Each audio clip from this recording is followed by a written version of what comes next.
Ladies and gentlemen, today we're checking out the brand new Custom Zombies map, Evil Dead, which I did feature in my upcoming Custom Zombies map episode 2 video a while back, which was awesome to see there, and it's been awesome to check this map out. I did do a full playthrough live gameplay with a friend, but unfortunately I was not recording audio the entire time, so I apologize severely for this. So I decided to hop back into it and just run through it in solo really quickly redoing everything we did, and decided to just commentate over it this way as I've done in other videos in the past. This map was created by Throwing Mold and scripted by Fnatic, and it does have a full main Easter egg quest and a bunch of little side quests and cool little goodies around the map you can find also. So when you first spawn in, you're going to be kind of filling up the soul box out front, so I filled it up. It takes about 14 souls, give or take, and then once you're done, you can open your way up into the cabin. And after you're in the cabin, that's usually where the first box spawn is. So I spun the box, and my very first spin, I got the double barrel shotgun. Groovy. Reference to the movie, of course. And of course, this map is based off of the Evil Dead franchise, all those movies and even the reboot, and the Ash vs. Evil Dead TV show, which all of those stuff I really enjoy. So with the double barrel shotgun, there's also these little teddy bears around the map. There's 3 of them, and you have to shoot them in order to unlock a secret area in the map, so you might see me shooting a couple of those locations in the footage. Once I had enough points, I opened up to the backyard as soon as I could, so I could start filling up the rest of the soul boxes. There's only 3 total in the map, 2 in the backyard, 1 in the front yard, but it's good to get them started early on. And then once I was able to get enough points to hit the box again, got the MX-9, so I was running around with the MX-9 and the sawed-off double barrel, filling up the 2 soul boxes in the back. You can also open up the shed back there and find a build table and jug. But of course we still need to get power on, but I'm working towards that while I'm filling up these soul boxes. There is dog rounds, so that is kind of a nice relief and a free max ammo, but there's also napalm zombies that spawn in the middle of rounds, and they can be kind of hectic. But once I had the soul boxes filled up and enough points, I headed down into the cave, which leads into the basement under the house, and you can open a door to turn power on. Once you have power on, you can pretty much start the Easter egg from there, so I meleeed the door near the power switch, and Ash is actually in there, and you can hear, and he'll tell you some stuff to do to actually escape this place. And the first thing he says is to prove you're not a demon by finding the Necronomicon and the Kandarian dagger. So for this part, you're probably going to want to be a little decently set up, because when you go to pick up the Necronomicon upstairs, it locks you in the room, and you have to do a holdout survival. So knowing this, I threw my shotgun in the fireplace, because you can actually upgrade the double barrel shotgun by doing a little ritual in the fireplace and collecting souls with it.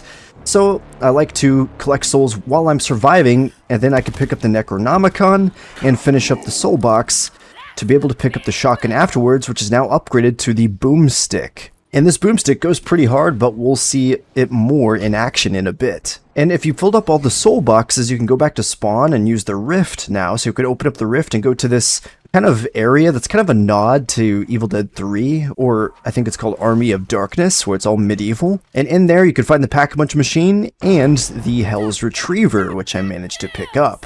I also got the 2 shield parts and built it in the shed, so it's honestly a lifesaver on this map, because this map can be pretty close quarters and kind of hectic. So looping back around to shooting all the teddy bears around the map, after shooting all 3 of them, you can then go into the Pack-a-Punch area and find a chainsaw on the table. It's a little toy chainsaw that you can just pick up. And then you can actually take this chainsaw to spawn and find a grave where I think it was Linda that was buried in the first movie, I believe. Or it's just sort of a nod to the movies nonetheless, and you could place the chainsaw there, and a hand will take it and pull it into the ground. And this will unlock a new secret area in the basement with an extra perk and wall buy to pick up. So I then started the side quest to get the golden ray gun, where you just have to press 3 different buttons around the map. So I pressed all these buttons, and I never actually went and collected the ray gun till later on, as I was just kind of getting some of these side quests done in the meantime without actually collecting some of their rewards. And the secret area we actually opened up was a new area that had the Titan wall buy-in. So I went and actually picked up the Titan because it was right there on the wall while I was pushing these couple of buttons I needed to push. Once I had the Titan and of course my boomstick, I went and picked up the Kandarian dagger, which was outside in a log.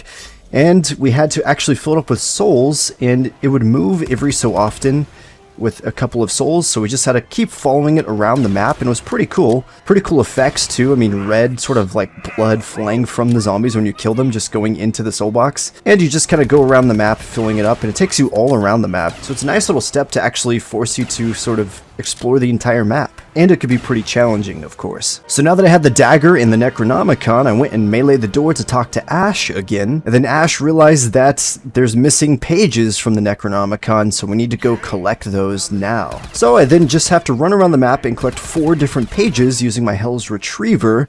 So I just went and tomahawked all 4 of those pages to collect them and brought them back to Ash to get them back together with the book. But he tells us we have to go do rituals in order to bind the pages back into the book. So there's 4 ritual locations we have to do, and once we start them, the zombie spawning and the mini-boss spawning may not actually stop until we finish all 4.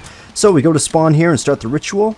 And it kicks off an instrumental of Ex Mortis by Ice Nine Kills, another awesome song based off of the Evil Dead franchise, so that's great. From what I could tell about this ritual, I was kind of just staying in the area killing zombies, but it seems you actually need to defend the book while it's binding the page, and you just have to run to each of these 4 locations and activate the book there and defend it for a little while from some zombies, and dogs will spawn during this, and napalm zombies. So you gotta watch out, you gotta be careful, it can be pretty intense at different parts, but it all works out. There's also this new perk on the map, which I forgot to mention earlier that I did pick up. It's called Groovy Brew, and it's a really awesome perk that sort of takes Deadshot, reworks it, and takes Widow's Wine and recreates it and puts it in one perk. So it's really cool. How it works is anywhere you shoot a zombie on the body, it deals headshot damage, and of course you sort of have the Widow's Wine effect, but it's with blood now, and it only triggers if you're about to die.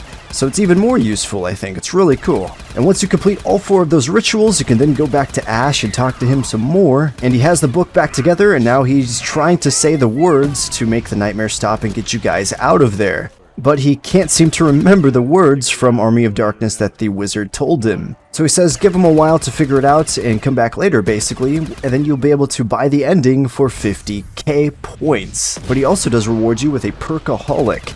And honestly, when you get the Perkaholic on this map, it makes you feel really OP because you finally get double tap, and because double tap's not actually a perk on the map, so that is interesting to point out. So once I got the Perkaholic, I went and collected my reward from doing one of the side Easter eggs earlier, where I can now pick up the golden ray gun from a crate. And this ray gun is extremely powerful and really useful, so if you're going to be running this Easter egg, I recommend picking up this golden ray gun early on. Be careful of the splash damage though, but it seems to be just as strong as the Cold War ray gun, so it's really cool. And it looks really good. Being gold and having green insides looks nice. Of course, you can even pack-a-punch it and turn it to the Porter's X2 ray gun and make it all red. So for the rest of the match, I basically messed around with activating the Easter egg song by collecting audio logs and listening to them and other stuff like that. And I managed to escape after paying 50 grand at the door to go with Ash. But yeah, guys, this map was Evil Dead. It was really awesome. Had a lot of fun. We'll definitely be checking it out again. And if you guys want to check out this map for yourselves, it'll be linked in the description down below. But with all that said, thank you all for tuning in. Have a happy Halloween, and I'll catch you guys next time. Peace out. Come on, take a spin. The evil cannot get us. We'll take them on jackpot snakes in boots on a Saturday night. Kicking down doors, trying to make it happen. Swing, don't miss in the wicked fight. And then we'll start to stroll, sway and roll, take control, yeah.